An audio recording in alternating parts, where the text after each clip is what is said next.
Chapter 26 Knights and Squires. The chief mate of the Pequod was Starbuck, a native of Nantucket, and a Quaker by descent. He was a long, earnest man, and though born on an icy coast, seemed well adapted to endure the hot latitudes, his flesh being hard as twice-baked biscuit. Transported to the Indies, his live blood would not spoil like bottled ale. He must have been born in some time of general drought and famine, or upon one of those fast days for which his state is famous. Only some 30 arid summers had he seen. Those summers had dried up all his physical superfluousness. But this, his thinness, so to speak, seemed no more the token of wasting anxieties and cares than it seemed the indication of any bodily blight. It was merely the condensation of the man. He was by no means ill-looking, quite the contrary. His pure, tight skin was an excellent fit, and closely wrapped up in it, and embalmed with inner health and strength like a revivified Egyptian, this Starbuck seemed prepared to endure for long ages to come, and to endure always as now, for be it polar snow or torrid sun, like a patent chronometer, his interior vitality was warranted to do well in all climates. Looking into his eyes, you seemed to see there the yet lingering images of those thousandfold perils he had calmly confronted through life. A staid, steadfast man, whose life for the most part was a telling pantomime of action, and not a tame chapter of sounds. Yet for all his hardy sobriety and fortitude, there were certain qualities in him which at times affected, and in some cases seemed well nigh to overbalance all the rest. Uncommonly conscientious for a seaman, and endued with a deep natural reverence, the wild watery loneliness of his life did therefore strongly incline him to superstition, but to that sort of superstition which in some organizations seems rather to spring, somehow, from intelligence than from ignorance. Outward portents and inward presentiments were his, and if at times these things bent the welded iron of his soul, so much more did his far-away domestic memories of his young Cape wife and child tend to bend him still more from the original ruggedness of his nature, and open him still further to those latent influences which, in some honest-hearted men, restrain the gush of dare-devil daring so often evinced by others in the more perilous vicissitudes of the fisheries.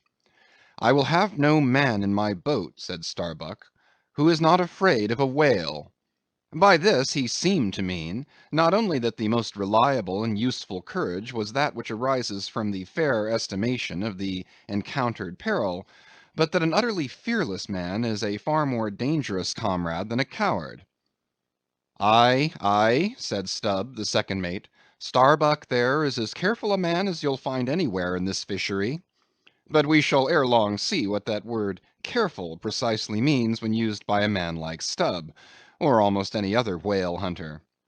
Starbuck was no crusader after perils. In him courage was not a sentiment, but a thing simply useful to him, and always at hand upon all mortally practical occasions.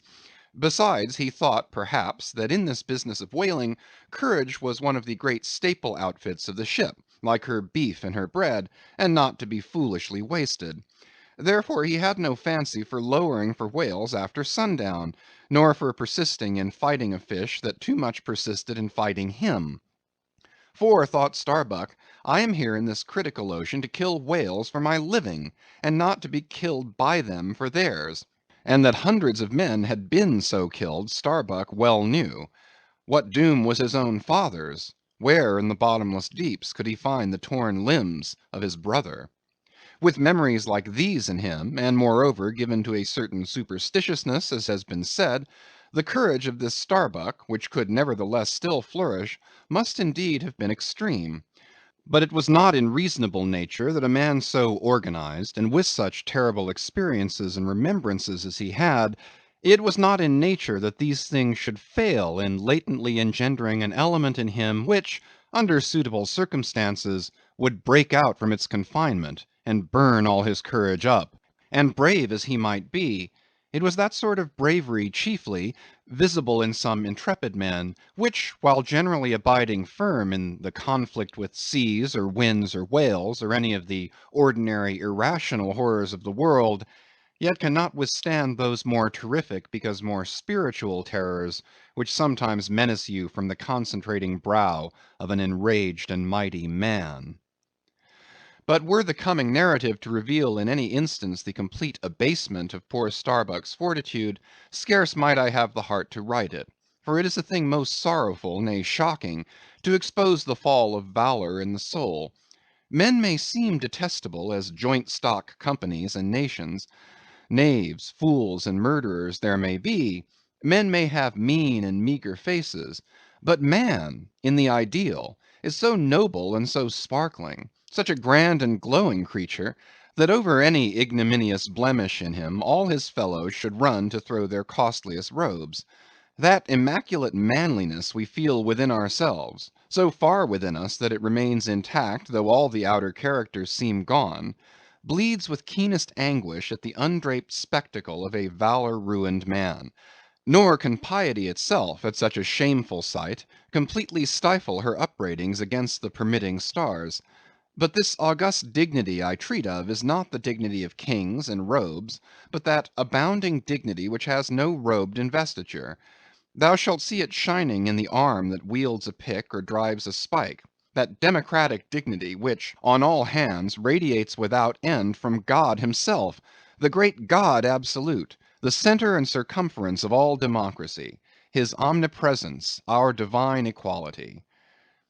If then to meanest mariners, and renegades, and castaways, I shall hereafter ascribe high qualities, though dark, weave round them tragic graces; if even the most mournful, perchance the most abased among them all, shall at times lift himself to the exalted mounts; if I shall touch that workman's arm with some ethereal light; if I shall spread a rainbow over his disastrous set of sun, then against all mortal critics bear me out in it, thou just spirit of equality, which has spread one royal mantle of humanity over all my kind.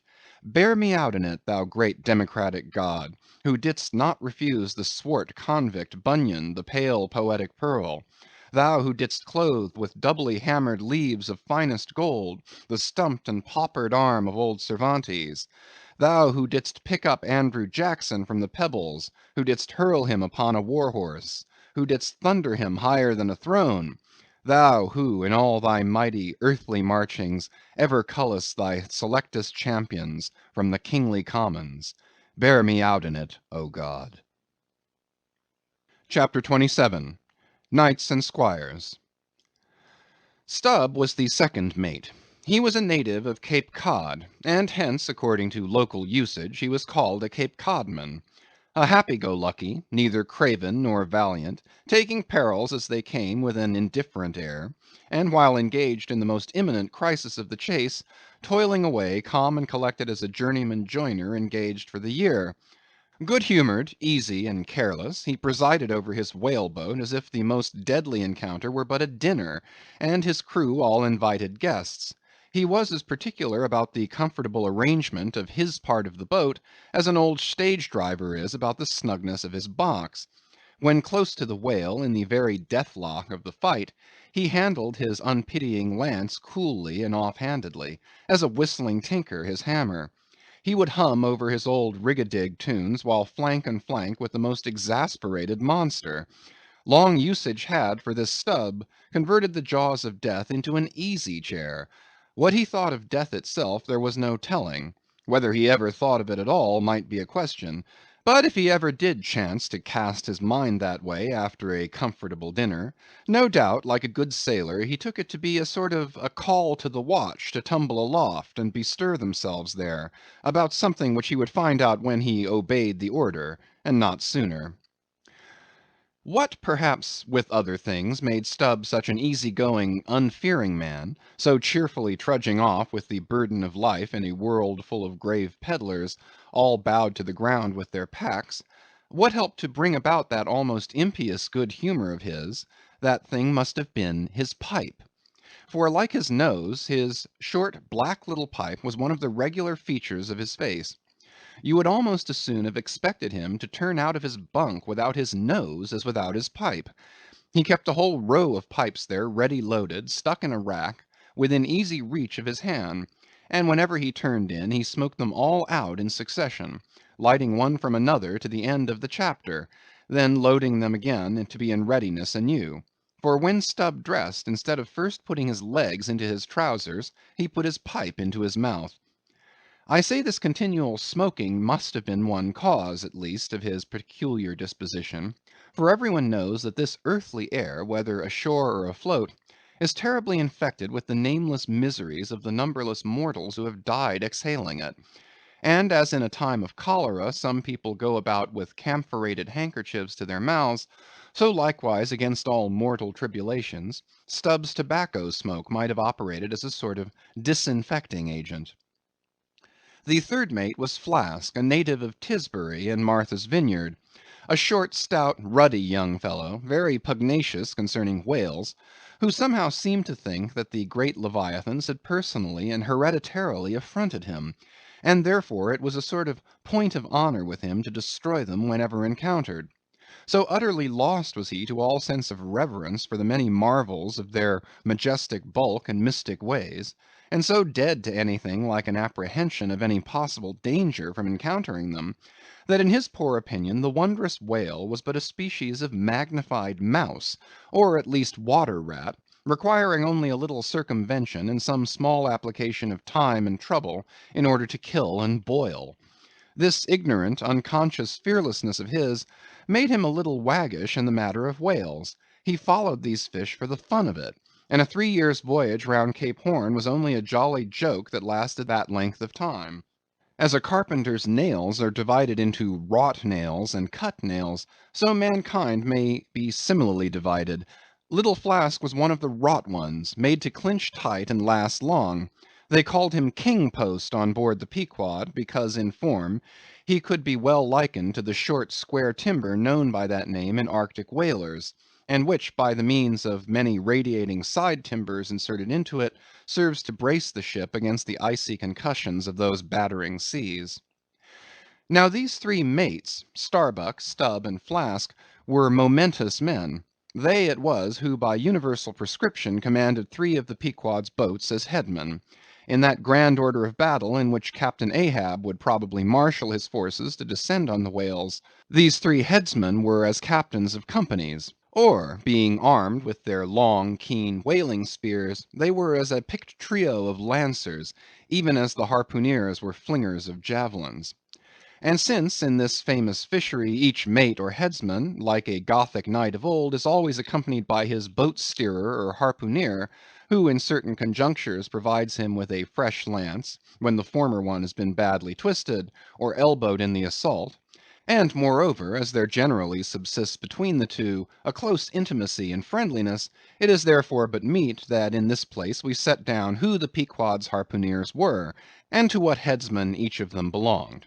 First of all was Queequeg, whom Starbuck, the chief mate, had selected for his squire; but Queequeg is already known. Next was Tashtego, an unmixed Indian from Gayhead, the most westerly promontory of Martha's Vineyard, where there still exists the last remnant of a village of red men, which has long supplied the neighboring island of Nantucket with many of her most daring harpooneers. In the fishery they usually go by the generic name of Gay Headers. Tashtego's long, lean, sable hair, his high cheekbones, and black rounding eyes, for an Indian oriental in their largeness, but Antarctic in their glittering expression, all this sufficiently proclaimed him an inheritor of the unvitiated blood of those proud warrior hunters, who in quest of the great New England moose had scoured, bow in hand, the aboriginal forests of the Main. But no longer snuffing in the trail of the wild beasts of the woodland, Tashtego now hunted in the wake of the great whales of the sea, the unerring harpoon of the sun fitly replacing the infallible arrow of the sires. To look at the tawny brawn of his lithe, snaky limbs, you would almost have credited the superstitions of some of the earlier Puritans, and half believed this wild Indian to be a son of the prince of the powers of the air. Tashtego was Stubb, the second mate's squire. Third among the harpooneers was Daggoo, a gigantic coal-black negro savage with a lion-like tread, an Ahasuerus to behold. Suspended from his ears were two golden hoops, so large that the sailors called them ring bolts, and would talk of securing the topsail halyards to them. In his youth Daggoo had voluntarily shipped on board a whaler, lying in a lonely bay on his native coast, and never having been anywhere in the world but in Africa, Nantucket, and the pagan harbors most frequented by whalemen, and having now led for many years the bold life of the fishery in the ships of owners uncommonly heedful of what manner of men they shipped, Daggoo retained all his barbaric virtues, and erect as a giraffe, moved about the decks in all the pomp of 6 feet 5 in his socks. There was a corporeal humility in looking up at him, and a white man standing before him seemed a white flag come to beg truce of a fortress. Curious to tell, this imperial negro, Ahasuerus Daggoo, was the squire of Little Flask, who looked like a chessman beside him. As for the residue of the Pequod's company, be it said that at the present day not more than 1 in 2 of the many thousand men before the mast employed in the American whale fishery are Americans born, though pretty nearly all the officers are. Herein it is the same with the American whale fishery as it is with the American army and military and merchant navies, and the engineering forces employed in the construction of the American canals and railroads. The same, I say, because in all these cases the native American liberally provides the brains, the rest of the world is generously supplying the muscles. No small number of these whaling seamen belong to the Azores, where the outward bound Nantucket whalers frequently touch to augment their crews from the hardy peasants of those rocky shores. In like manner the Greenland whalers sailing out of Hull or London put in at the Shetland Islands to receive the full complement of their crew. Upon the passage homeward they drop them there again. How it is, there is no telling, but islanders seem to make the best whalemen. They were nearly all islanders in the Pequod. Isolatos, too, I call such, not acknowledging the common continent of men, but each isolato living on a separate continent of his own. Yet now, federated along one keel, what a set these isolatos were! An Anacharsis Cloots deputation from all the isles of the sea, and all the ends of the earth, accompanying old Ahab in the Pequod, to lay the world's grievances before that bar from which not very many of them ever come back. Black little Pip, he never did. Oh no, he went before. Poor Alabama boy. On the grim Pequod's forecastle you shall ere long see him, beating his tambourine, prelusive of the eternal time, when sent for, to the great quarter-deck on high, he was bid strike in with angels, and beat his tambourine in glory.